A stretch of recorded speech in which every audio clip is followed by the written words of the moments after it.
Salutations everyone, this is Razor being as another Overwatch 2 video. Yes, again, talking about the PVE changes that have been made for Overwatch 2's future, because we got the GameSpot interview, we got the Aaron Keller reflecting on the future of Overwatch 2 director's take yesterday on the Overwatch site. That gave us a little bit more insight about the inside baseball of not exactly what went on, but, you know, some little tidbits here and there. We're never going to learn the full truth because of NDAs and the fact that these people want to keep their jobs, right? They have to keep a positive spin on things. They can't just say, yeah, they made us cancel, or no, we chose to cancel this to piss people off and it really fucking sucks, yada, yada, yada, whatever, this game sucks, but, you know, look forward to this. They can't say that. And they can't go into specifics because of NDAs. NDAs last often throughout an entire person's contract, even more so throughout someone's life, and even in perpetuity past someone's life. It is even more common for someone to sign a contract for something that's not even super serious, but the NDA lasts their entire life plus 30 years. Standard issue stuff when it comes to big corporations. So there's things that definitely happened within this development cycle of Overwatch 2 that we won't know for a very long time, and maybe even certain specifics like names and dates and things like that that we'll never know. That is entirely possible. There is a lot of vitriol against the Overwatch team. We've seen a lot of anger and sadness, and some also disappointing responses from people that aren't really that surprising to me. People that want to get angrier than they should be, whether it be for clicks or just because of like pent-up aggression and things that they have against this company or this team or specifically this game because they don't like any, X about it. So let's get into like what actually happened. First of all, as I mentioned in my last video, this change to get rid of hero missions, the super replayable Greater Rift-like experience for Overwatch 2 getting canceled. This decision, I said in my last video, was probably made a year or a year and a half ago. I was right. In the GameSpot article, they say that this was made a year and a half ago. So the people that are, again, for the umpteenth time, saying, oh, this is the real reason why Jeff Kaplan left. No, it is not, because he left like 26 months ago. Not a year and a half, which for those of you playing at home, it would be 18 months. So we don't know exactly why Jeff left. He, worked for the company for 19 years.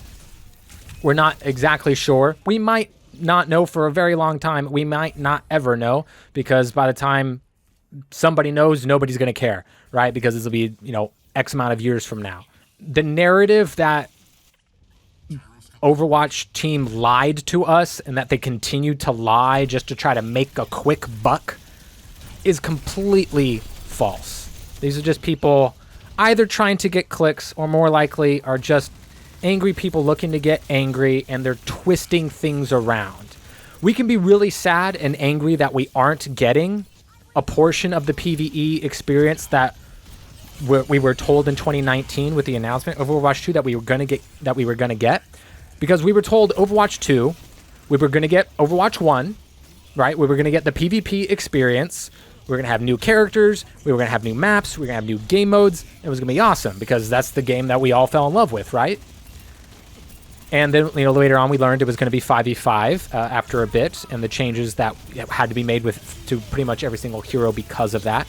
And we were also going to get a story mode. The recall happened.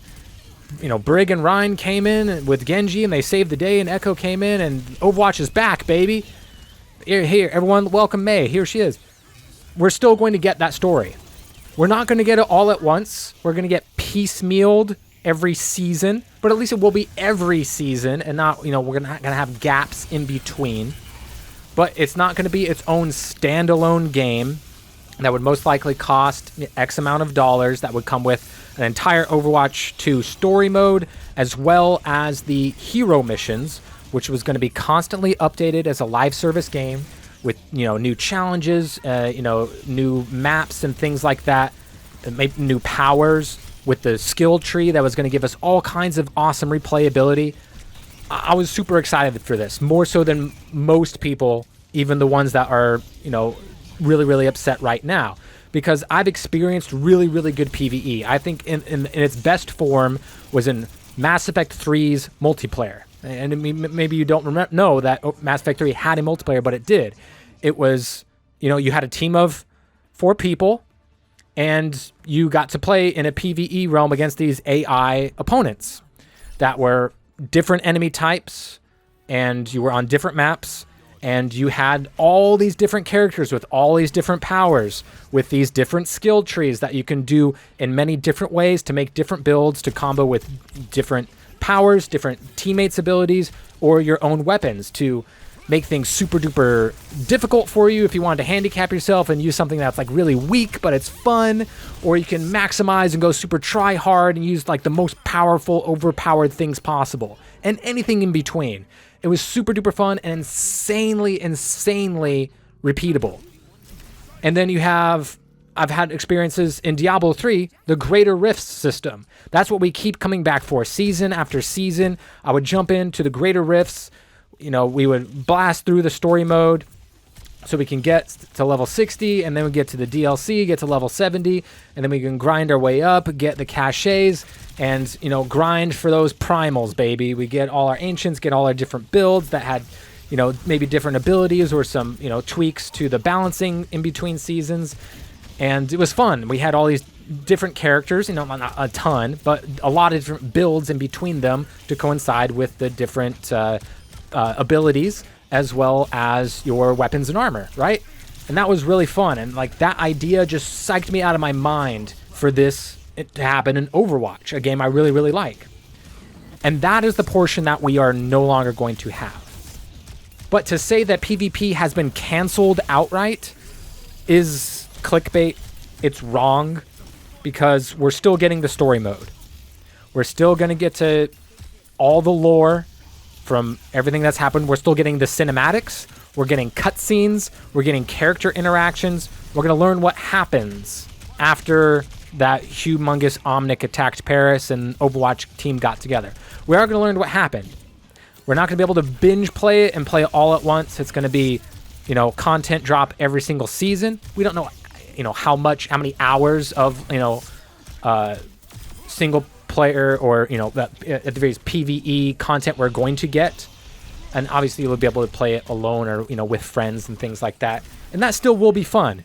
Maybe it won't be as fun as it could have been had they been able to coalesce this huge vision that they had that goes all the way back to Project Titan. I mean, we got to see Overwatch 2 from a very, very early spot in its lifetime. And we got to see now what was left on the cutting room floor. We don't always get to see this in a lot of games. There are a lot of game modes, maps, planets, characters, side quests, and a lot of really cool games and franchises that we love that we don't get to hear about before the game comes out, to where we can be upset that it's not in.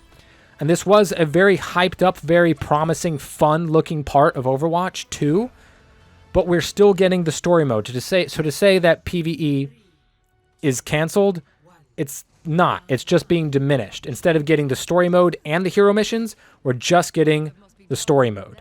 And to say that Blizzard is changing the definition of what PvE is so that it doesn't make them liars is wrong. Those people don't know what PvE means. They're just really hard set on a specific experience when they were younger, to where they think that PvE is only exists in MMOs. It didn't exist before MMOs, really, because it's either player versus player or player versus environment, whereas it was previously called player versus monster, PVM. So that distinction exists in cases such as an MMORPG that has a game mode or an arena or a specific thing that you have to do a player versus player fight, accept a battle or go into a battle arena or go to a different, specific planet or a section or world or things like that. A lot of MMOs have that as a companion piece to the larger portion of the game that is traditionally PvE. But PvE existed before MMOs, as did PvP. The reason we hear that in something like an MMO or, something that's not even an MMO, take a look at, Dark Souls, that has a PvP mode that you can, happen within playing PVE, or you can go to specifically do that over and over again if that is your wish, and it's not an MMO. Those things existed before those games. But the reason we have those distinctions is because they have both. Not every game has a PVE section of the game and a PvP. You can, to the people who say, oh, Call of Duty has a PVE and a PvP? Yes. Yes, it does. By definition, yes. There's not PvP, PvE, and then story mode. Story mode isn't its own thing. No, it is player versus environment, because you're the player and you're fighting the environment. AI-controlled enemies. That's what PvE has always meant. Probably before many of these people that are complaining about it were born. Because these people have this, experience in their head about what certain things mean. So to say that the Overwatch team lied that, oh no, PvE isn't canceled. Yes, it is, because now it's just the story mode. Story mode is PvE. The other the hero mode was also PvE, but it doesn't make it a lie, because a portion of it has been essentially canceled. We're going to see a little bits and pieces of it, because obviously there was in development time, there was some crossover when it comes to like enemy types. Obviously, when I play Mass Effect 3, those enemies weren't new; they existed in the campaign. Or when you play any other PvE game mode, you play Horde mode on Gears of War. That's PvE, right? Where did all those enemies come from? They came from the story mode. And what's the story mode? Oh, that's right. It's also PvE. So using the same AI to operate the same types of units with some changes to, damage modifiers or, numbers and some special abilities or health bars or things like that. This isn't new, guys. Gears of War had a story, it had a PvP, and it had a PvE. But the story mode wasn't PvP, so it has to be PvE, because that's what it is. So you can look at to say that they're lying to us that, oh, no, player versus environment has to exist in an MMO space, and it worked only in the hero missions because it has a skill tree, and that makes it an MMO. That's not the case. You play Horizon Zero Dawn. That's a single player game with a, RPG-esque skill tree, and there's dozens and dozens of games before it that does the same thing. So those people that want to be angry and call Blizzard liars and continual liars, even after Aaron Keller's director's take that came out yesterday, they're just mad to be mad, or they're trying to get clicks, or they're just very confused people. We can be sad and upset that we're not getting the hero missions, because that was going to be the super replayable, extra fun thing that we could keep coming back to. But to say that PvE has been canceled is incorrect. We're going to lose half. We're losing the hero missions that has the skill tree, but we're not losing the story mode, which probably didn't have the skill tree, because maybe it did, and we're losing that aspect of it, which would have made it more fun. As I talked about it before, maybe the story mode that we are going to get is not as good as it could have been, but maybe the skill tree wasn't part of that. I don't know if that information is out now, but that's just going to be left to speculation outside of Team 4 and the Overwatch League, Overwatch team. But we learned in the GameSpot article that this decision was made a year and a half ago, to say that we were lied to by omission, that the Overwatch League team said at launch of Overwatch 2 last year that we'll talk about PvE in 2023. That's not lying by omission, because, again, we are still getting PvE. We're only just getting half of it. And it does suck. We don't know exactly how this decision was made. Aaron Keller, goes into, the scope. And basically, they were trying to make two different games. They were trying to make our PvP 5v5 Overwatch mode that we're playing right now today, and this standalone game that had a story and the hero missions that had a bunch of different skill trees and a bunch of different powers for a growing roster of characters that dwarfs many games. But that's the part that we're missing, not the entirety of it. So the whole, as he goes into it, their dedication of crawl, walk, run We didn't get to see that with Project Titan. We didn't get to see it crawl or walk because it couldn't run. And Blizzard back then was, if it doesn't work, we're not going to do it. And they didn't historically show people what they were doing until it was done. I mean, Overwatch was their first original IP in decades. We didn't get to see the growing pains of Project Titan, but we did get to see the remnants from it, because that created Overwatch in what we play right now. So it was very ambitious to make really 2 games at once that both have to be live services with a constant updates and love. And instead of keeping us waiting again, like we had for the end tail of Overwatch 1's lifetime, where they were working on Overwatch 2, to where we weren't getting new heroes and constant updates, they didn't want to do that to us again. And you have the same people who complained about Overwatch 1 being ignored. People want to have it both ways. They want us to get everything at once and also quickly. So it does suck that we're not going to get the hero missions. Obviously, it sucks we're not going to get all the story at once. At least it will come every season, but we are losing out a little bit. If you're like me and say you had friends who played Overwatch 1 when it first came out and fell off because they didn't like the meta fighting against this character, or it had been so long they don't feel like they can get back into it again, or maybe it just wasn't the game for them, but they really love the characters. Overwatch 2's standalone story and hero missions was going to be our avenue to play with those friends again, right? And it was going to be super fun. Or you can get someone else that was interested but they don't like PvP. We can get those people to play that game with us. And we're still going to get that, but it's only going to be in the story mode. And we don't know how much it's going to be, content-wise. We're going to get a story. We're going to get lore. We're going to get cinematics. We're going to get cutscenes. We don't know how long that's going to last, how many seasons in a row we're going to get, and how many hours of content per season we're getting. So it's going to be harder to get those people to buy into, you have to buy the Battle Pass, and we play a little bit every month. That sucks, and that's not ideal, and hopefully / maybe they go a different way in the future when it comes to bundling the stories together. You can see them doing that because that's smart. That's how they would make more money, right? But you can be sad and angry that we're not going to get the hero missions, but to say that PvE is canceled and that Blizzard is lying to us and they keep lying to us to profit off of what? Their free-to-play game that's free to download and that's not pay to win because you can unlock all the characters pretty quickly.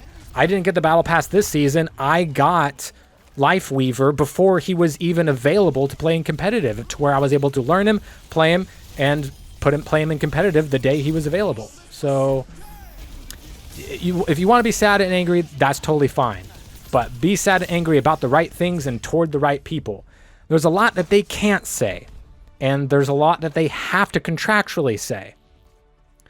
Did they want to cancel it? No. Did they feel like it was probably necessary, or were they told that it was necessary to cancel it in order to get the PvP that we have now out as soon as we did get it, as well as the story mode that we were promised as well? Yes. Again, they were making 2 different games with one team, and that was not going to happen at once in just a few years. Game development takes time. It takes more and more time as time goes on. Every single game that gets made, the development time is going to be longer for it because graphics improve and engines and the content that's expected and things like that. That's how game design works a little bit, but they were not lying to us. They did not change what PvE means, and they were not trying to swindle us into giving them money for nothing, because there's nothing for us to buy yet, because there is no story mode out yet. There was no promised hero mission pre-order for us to buy that we're now not going to get. So be sad, be angry, but be bad and angry about the right things, please.